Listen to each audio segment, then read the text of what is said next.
Greetings, this is David from British Rex. For the second part of my little Warhammer army series, I am going to start going over my main army, the Tau. I elected to go for the Tau for the simple reason that, on the box, they look like stormtroopers. The sleek, futuristic look of their armor and vehicles really stood out to me. The fact they use mech suits was also a big plus for me. As it happens, they are probably one of the worst armies I could have gone for. In the current version of Warhammer 40k, gameplay has become more geared towards melee combat, which the Tau are notoriously bad at. Despite this, playing them has been a lot of fun, and building them even more so. Without further ado, here is the army itself. I have named it the United Tau Army, mainly because the colour scheme was based off of the modern military style, such as the US Army or the British Army, and because I haven't come up with a better name. It stands at roughly 1,900 points and consists of an infantry and an armoured division. Lore-wise, my army is closely allied to the Farsight Enclaves, either as an offshoot of them or just another set that has eschewed the Tau Empire in favour of Farsight's greater good. The UTA has turned their back on the Ethereals, following the greater good of their own volition, rather than because the Ethereals are forcing them to because of mind control. However, that does not mean that they hate their fellow Tau. Rather, any who wish to join their ranks would be welcome with open arms, though those who oppose them would face the end of a pulse rifle. Honestly, that's about as far as I've got lore-wise. The reason they're not just the Farsight Enclaves is that I started painting them before I really knew any Tau lore, and I like the paint scheme that I've already got. The scheme uses Vulcan green for the armor, Wasdaka red for the sept markings, Teclis blue for the visors, Abaddon black for the weapons, and a generic grey for the infantry fatigues and mechanical components on the vehicles. In later models, those mechanical components started to be painted in Iron Warrior. Due to the size of the army, this is going to be a two-part video. This first video is going to cover the Infantry Division, while the second video is going to cover the Armoured Division and the drones. The Infantry Division is led by this Carder Fireblade. The Fireblade carries a pulse rifle with a marker light, though his main worth is in his volley fire ability, which grants nearby models an extra shot when shooting enemies within half range. This is particularly brutal when paired with fire warriors armed with pulse rifles. Rifles are rapid fire weapons, which means they can shoot twice at half range. Adding the volley fire modifier, this gives each rifle a third shot at half range, meaning that a full 10-man fire warrior squad armed with pulse rifles can put out up to 30 shots in a single turn. This Fireblade was painted with a similar mindset to my Primaris Lieutenant, with plenty of metallic armor in Runefang steel so that he shines on the battlefield. He also has a breacher helmet as opposed to the helmetless look of a Fireblade by default. I prefer helmeted soldiers both from an aesthetic standpoint and because I prefer painting mechanical components rather than biological components. He is currently named Fireblade Sharp, after the hero of one of my favourite TV shows. The first squad that I will cover will be the odd one out. This squad of 12 Fire Warriors was the first ever Warhammer squad I ever owned.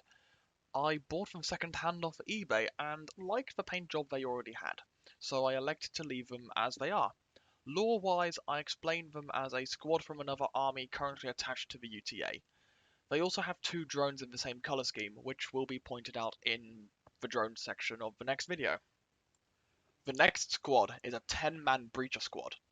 These were my first infantry that I assembled and painted. They are led by a Chasseur and are designated as Grey Squad. Much like my Space Marines, every infantry squad is assigned a colour, which is shown here on the bases of each soldier, and the right shoulder of the Chasseur and one other soldier. This other soldier acts as the squad's corporal. Fire Warrior squads can consist of between 5 and 12 soldiers, meaning each squad in my army can potentially be divided in half. Corporals do not add anything in terms of stats, they're not an official rank, they just let me pretend there is still a coherent chain of command. For Grey Squad, the corporal is the soldier with a metal arm. Lore-wise, this soldier is Willy, the breacher who, during a game of Kill Team, got slapped by a Chaos Space Marine and was incapacitated, but, according to narrative play rules, somehow survived. The squad also has a DS-8 support turret armed with a smart missile system. Their colour, more precisely, is Iron Warrior. Blue Squad, marked with Techless Blue, is led by Shosui Car Rex, my Kill Team gunslinger.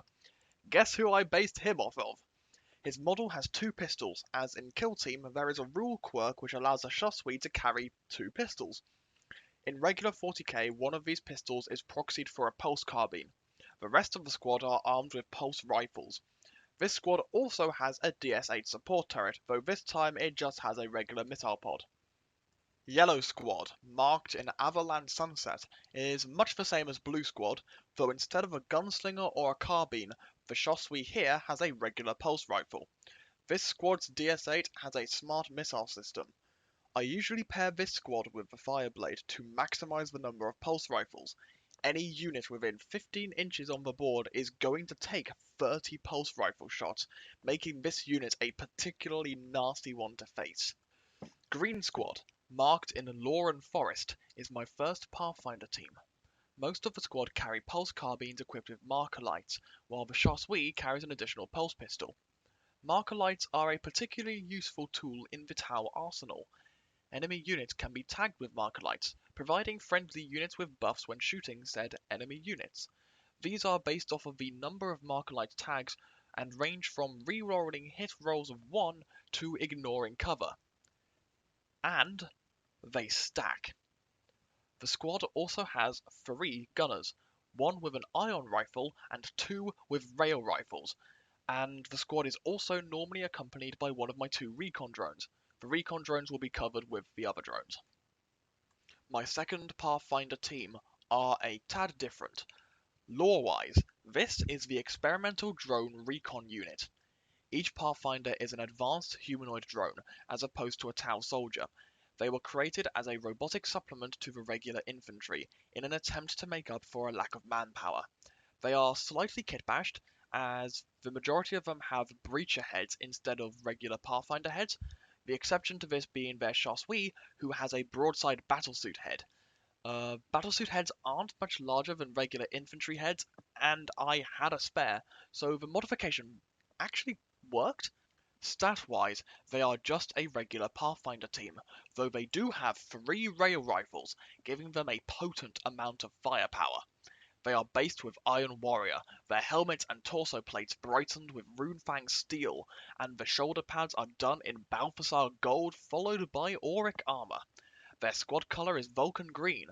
Whilst it is a tad redundant at the moment, if I expand the number of experimental drone units, it will be nice to differentiate them.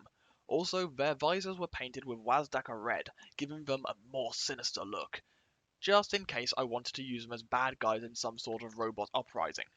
That just about covers the Infantry Division. In total, it is comprised of 62 soldiers, plus the Fireblade, a comfortable amount of soldiers. In the next video, I will cover the Armoured Division and the drones, which act primarily as a support for the rest of the army. If you enjoyed, please like, comment and subscribe, and I will see you in the next video. This is British Rex, signing off.